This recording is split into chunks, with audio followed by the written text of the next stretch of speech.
Hello and welcome to MMO Plays Guild Wars 2 Update. Today, we're going to be taking a look at the condition changes and the changes to the Necromancer specializations. This update should go live June 23rd, so be prepared.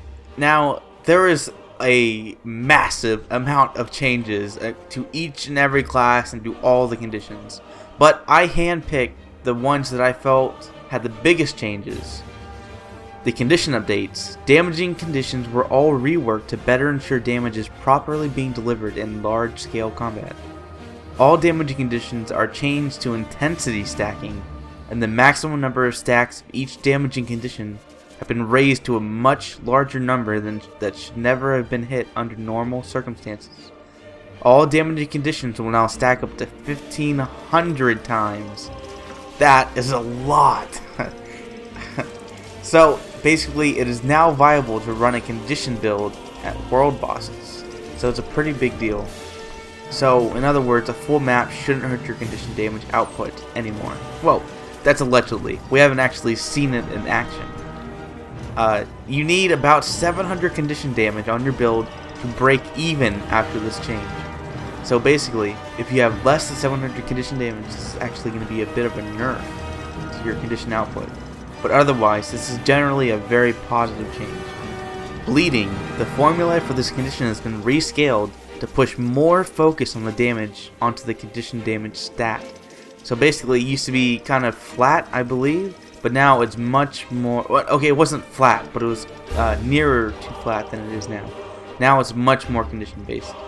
And along the same lines as bleeding, many other conditions follow that same suit, where a lot more of that damage is based off that condition damage stat. Poison. This condition will now stack in intensity. Poison's healing reduction will stay about the same, which is negative 33%. Vulnerability has gotten a small change as well. It used to be just direct damage, 1%. Now it also includes condition damage by 1%. It's a relatively small change, but definitely adds up over time. And next, the Boon to condition conversion and condition to Boon conversion has been standardized and its functionality changed. Skills which convert boons and conditions now randomly select from all boons and conditions on the target instead of taking just the last one applied. So basically, your boon to condition or your condition to boon has now a static effect. So for example, if I can remember off the top of my head, weakness is now vigor or something like that. So you can always count on it being that one conversion rather. So that's pretty much it for the condition changes. There's a whole lot more to read, but I didn't feel like either it was redundant or I didn't feel it had a big enough change to mention here. I will include the link to the article where you can read on exact numbers and all that. But for now, we're going to move on to the Necromancer's specialization traits. So in general, and this is just flat, this is everyone's Necromancer in the game. Traits which have been previously referred to as Death Shroud now refer to the more ubiquitous Shroud.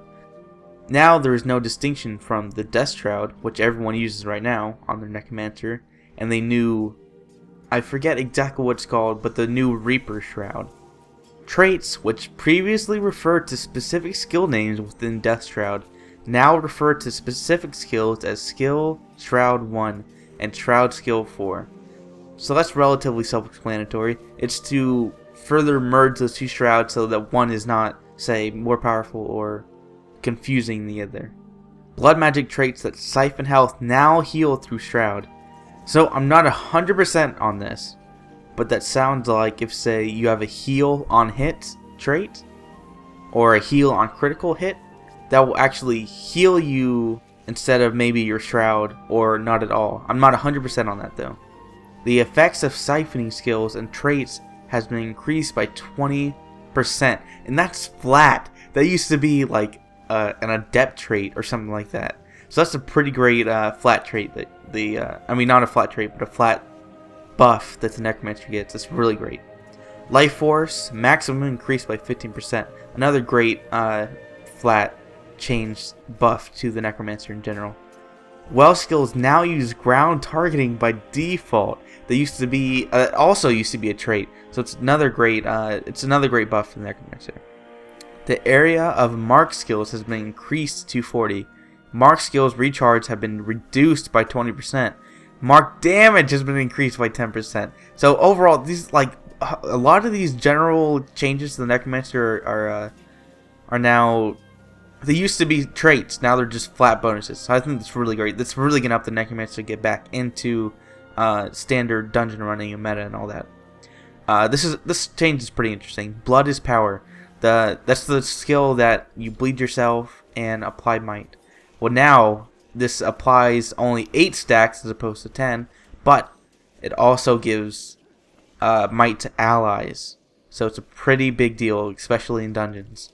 It's definitely blood. I've already used and suggested using blood as power a lot, and now you definitely want to take it even more. It's a slight nerf to what you give yourself, but I think it's worth it for what you help in your allies.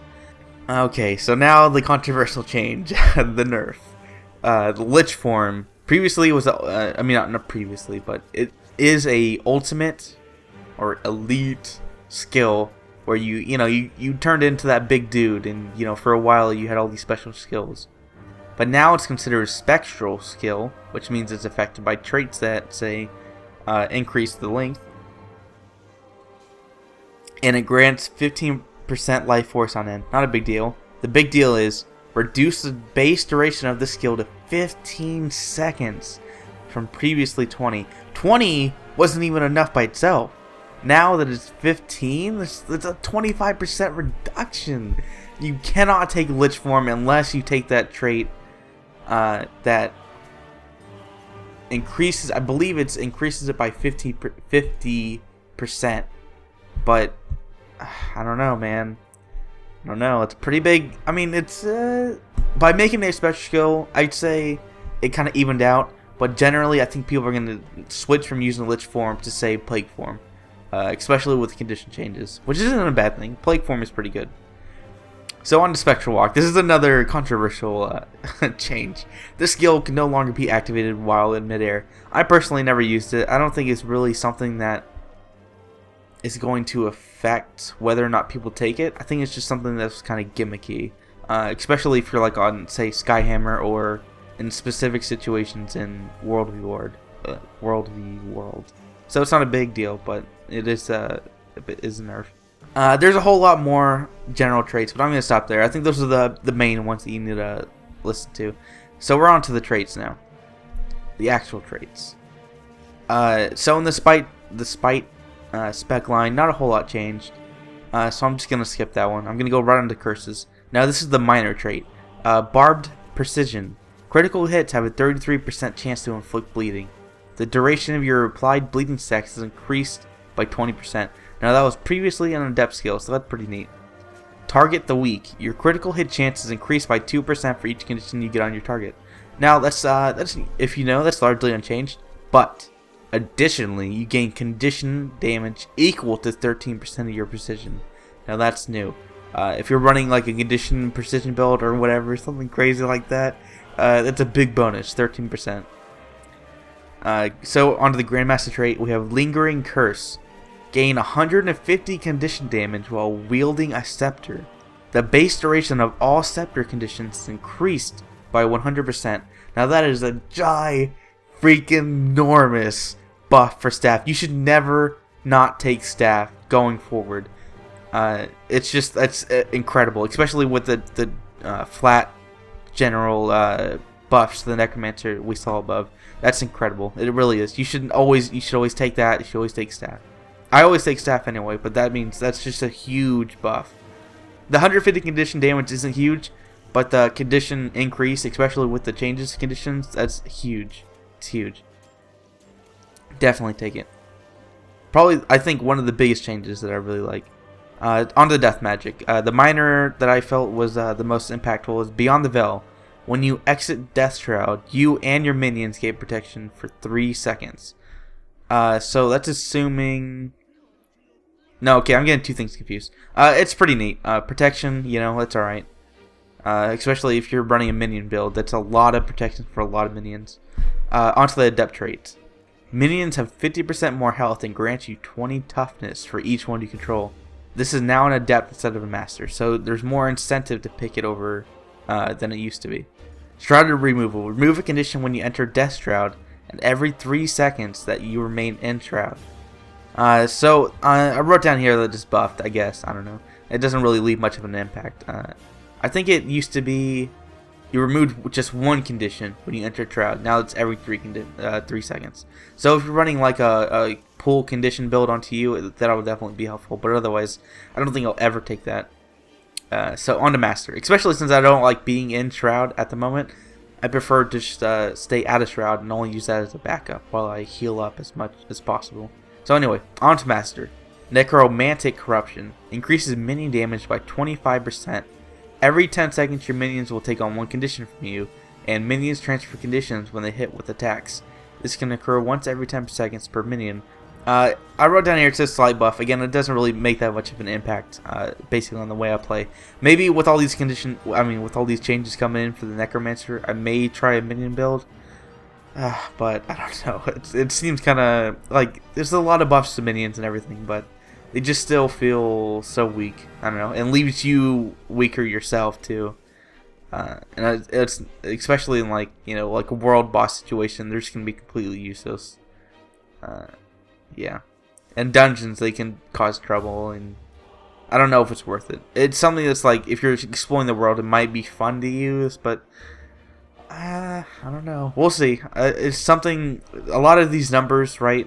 We don't know firsthand how they work, and it's just something you're going to have to try for yourself. Deadly Strength. Gain power equal to 7% of your toughness. If you're in Shroud, this value is doubled.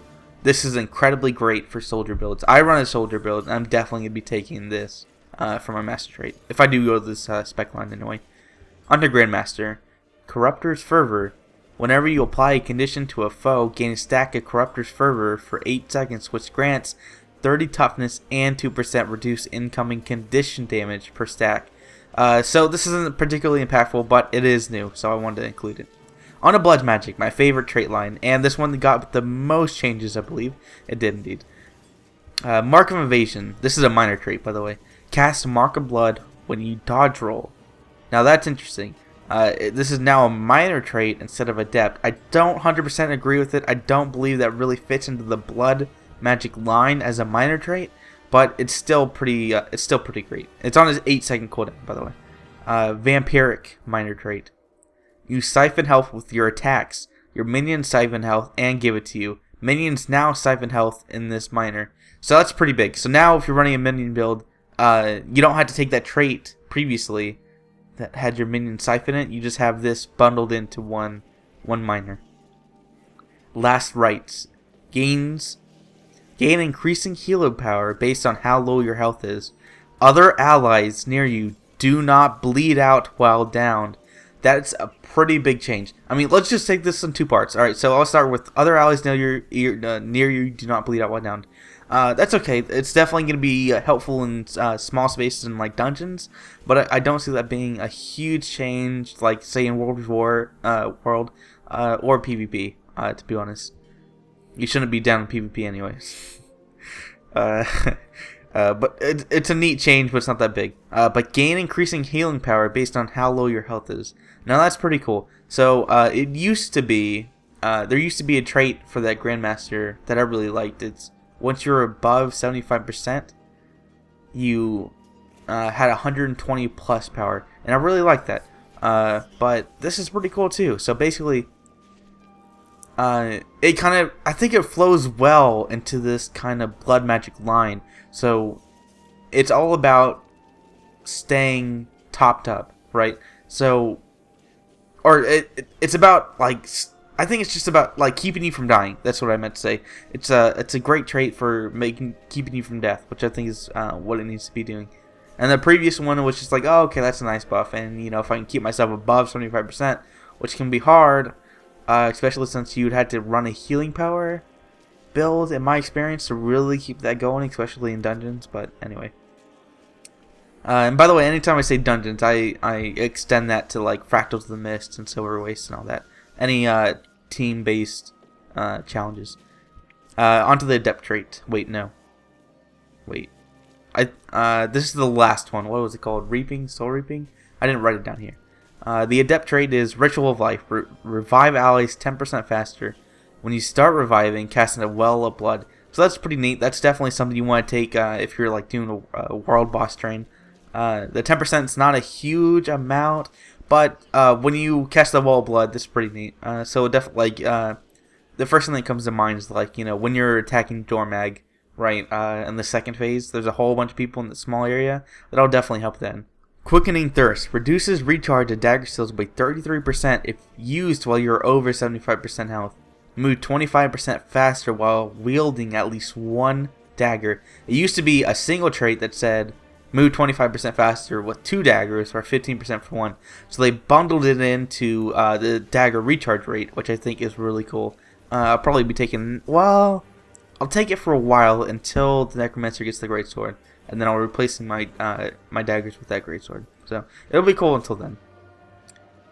So yeah, you have to keep yourself above 75% health though. But I don't use a whole lot of daggers. That seems counterintuitive. Because the one dagger skill I use a lot is the Q. What is that for other people? Skill 2, the siphoning skill. So that kind of conflicts with the previous trait, which says you heal more based on how low you are. So it's kind of weird, but it's whatever. Still, the skill like 4 and 5 on the daggers are still pretty great.